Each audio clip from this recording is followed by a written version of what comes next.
Ici Jean-Philippe Trottier, nous poursuivons le Midi Actualité sur les ondes de Radio Ville-Marie après le journal de Radio Vatican. Il est maintenant sur nos ondes 12h30. Petit rappel, il y a environ 2 semaines, Jeanne Reynolds, porte-parole de la coalition large de l'Association pour une solidarité syndicale étudiante, autrement dit la classe, répondait à une journaliste qui lui demandait si sa coalition allait respecter le résultat des prochaines élections provinciales.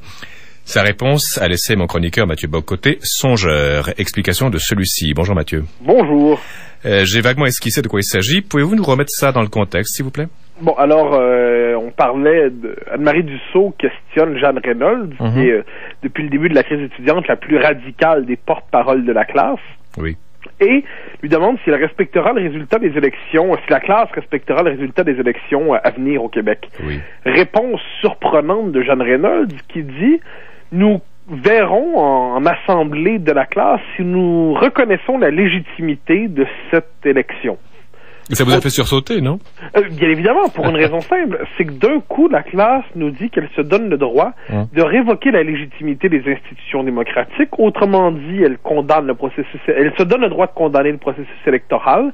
Elle se donne le droit de décréter l'illégitimité de l'Assemblée nationale. Elle se donne donc le droit, finalement, en décision de congrès, de faire sécession civiquement d'avec l'ensemble de la société québécoise.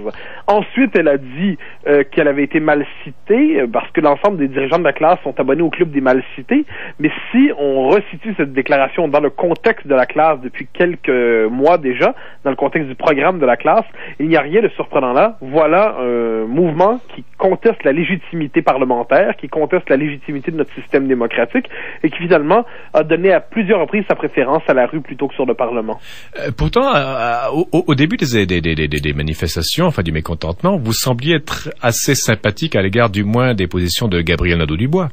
Pas de Gabriel Nadeau-Dubois. Toi, je dois préciser, c'est-à-dire je crois que le mouvement étudiant a révélé un malaise québécois qui n'était pas insensé, un sentiment d'impuissance collective, un désir de redonner du sens à la politique, de l'idéal à la politique.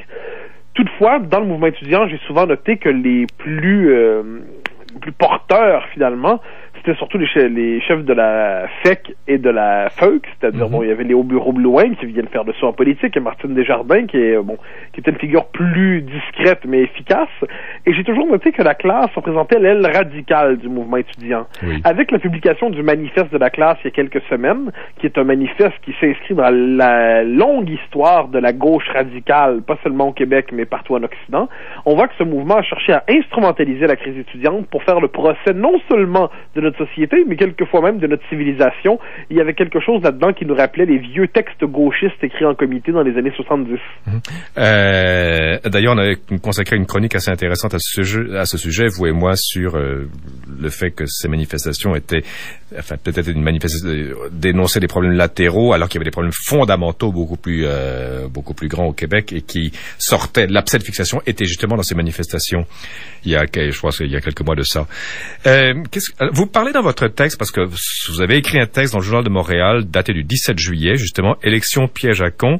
Joli titre, n'est-ce pas?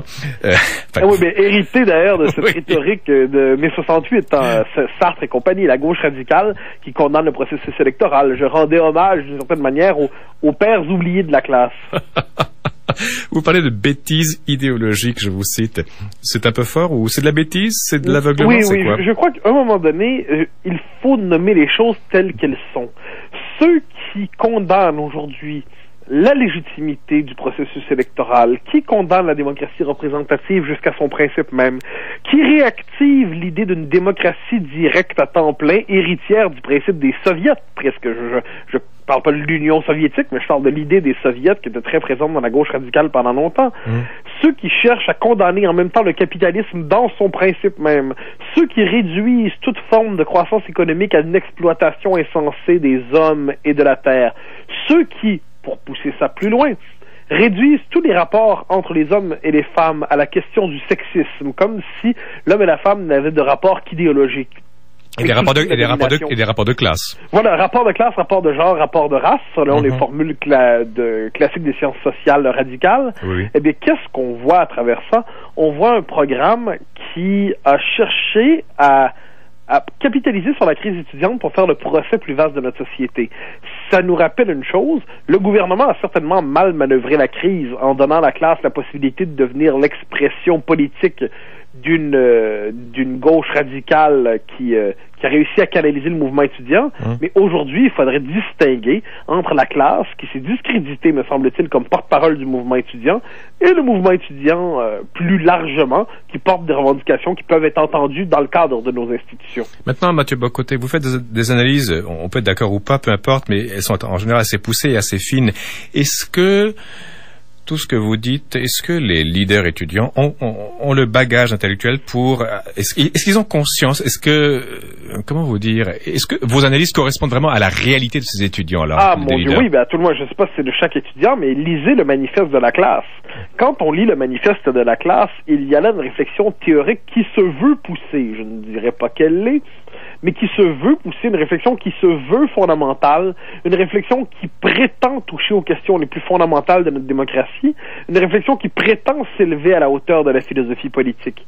Alors nous entendons tout cela et nous disons on va répondre sur ce registre. Voilà pourquoi depuis quelques semaines j'ai posé la question clairement du rapport de la classe à la démocratie. À partir de quel moment se donne-t-elle le droit de condamner jusqu'au principe de nos institutions? Et si elle se donne le droit de condamner le pouvoir et les sources qui l'irriguent dans notre société, eh bien, elle ouvre le droit à toute forme d'activisme, jusqu'à l'activisme le plus violent, parce que la violence et la violence révoltée n'est-elle pas la seule réponse possible à un ordre politique fondamentalement illégitime? Il y a des conséquences pratiques à quelques délires théoriques. Oui, ce que je voulais dire, Mathieu Bock-Côté, c'est que vous avez un arsenal conceptuel très développé. Ces leaders, disons, dans la vingtaine, la jeune vingtaine, est-ce que vous n'en lisez pas trop là-dedans? Est-ce qu'en fait, c'est pas davantage quelle est la part de l'émotion là-dedans? Ah non, je comprends très bien ce que vous dites. Du sentiment, je parle pas de la réaction du militant de base. Oui. Je parle pas de la réaction du cadre intermédiaire. Mais même des cadres supérieurs, je veux dire. Non, ben là, ils ont écrit un manifeste qui, quand même, peut et doit être lu. Mais il est articulé. On doit le prendre au sérieux, c'est-à-dire, d'ailleurs, ça déborde pas d'émotion tant que ça. Hein. C'est pas ce qu'on pourrait appeler un texte à veine romanesque. Donc, c'est une proposition théorique qui se veut comme telle. Je souligne d'ailleurs que le texte a été accueilli très positivement et très favorablement par une partie de la gauche intellectuelle radicale au Québec. Donc, nous sommes devant un enjeu. Que fait-on de cette gauche radicale? Doit-on la reconnaître comme un interlocuteur légitime? Est-ce que cette gauche radicale n'a pas pris, à cause du statut que les médias lui ont concédé, un rôle exagéré dans le débat public au Québec? Et est-ce que cette gauche radicale est prête à accepter? Il faudrait la confronter sur ça. Est-ce qu'elle est prête à accepter les termes du débat politique, du débat démocratique? Si elle ne l'accepte pas, eh bien, on saura à tout le moins au moment de la prochaine crise étudiante que ce n'est pas d'une crise étudiante dont on parle. Est-ce que c'est pas, Mathieu Bock-Côté, est-ce qu'il n'est pas inscrit dans les gènes même de la démocratie la contestation de ses propres fondements? Ah, ça, c'est une excellente question qui nous ramène à François Furet, l'historien français, qui nous dit à la fin du Passé d'une illusion, son grand livre sur l'histoire du communisme, il nous dit la démocratie libérale et l'économie de marché sont trop arides pour ne pas être contestées au nom d'une exigence démocratique plus élevée. Hein. L'idée de faire une communauté authentique, transparente elle-même, sans exploitation. Il nous dit que l'utopisme appartient au code génétique de la démocratie. Il me semble qu'après le 20e siècle, il devrait nous être permis de distinguer le désir d'idéal et l'utopisme.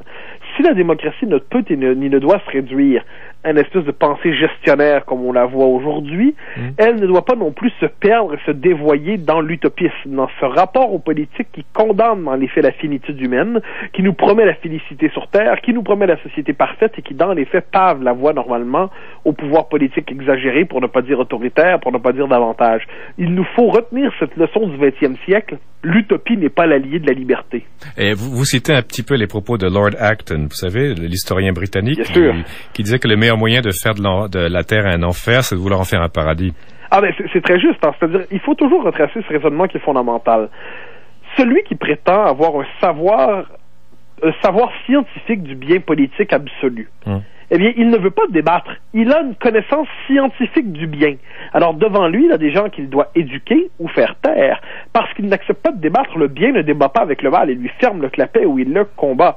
Alors quand vous avez des gens qui ont le monopole du bien, que font-ils avec ceux qui sont en désaccord avec eux? Ils les condamnent. Ben voilà, au 20e siècle, on a vu ce que ça a donné. Je ne crois pas que ça nous menace d'aucune manière au Québec. Ceux qui craignent une insurrection communiste ou je ne sais trop rien vivent dans un univers parallèle. Le Québec n'est menacé en rien de quoi que ce soit là-dessus. Mais ce qui est inquiétant, c'est de voir que ce langage politique très radical, qui, autrement dit, de toute utopie qui s'ignore est grosse d'une tyrannie, disait le philosophe Jean Roy. Eh bien, dans ce cas-là, nous sommes devant un groupe qui radicalise exagérément une partie de la jeunesse et qui affaiblit nos institutions à force de les discréditer. Et justement, je vais revenir à une de mes premières questions, Mathieu Bocoté.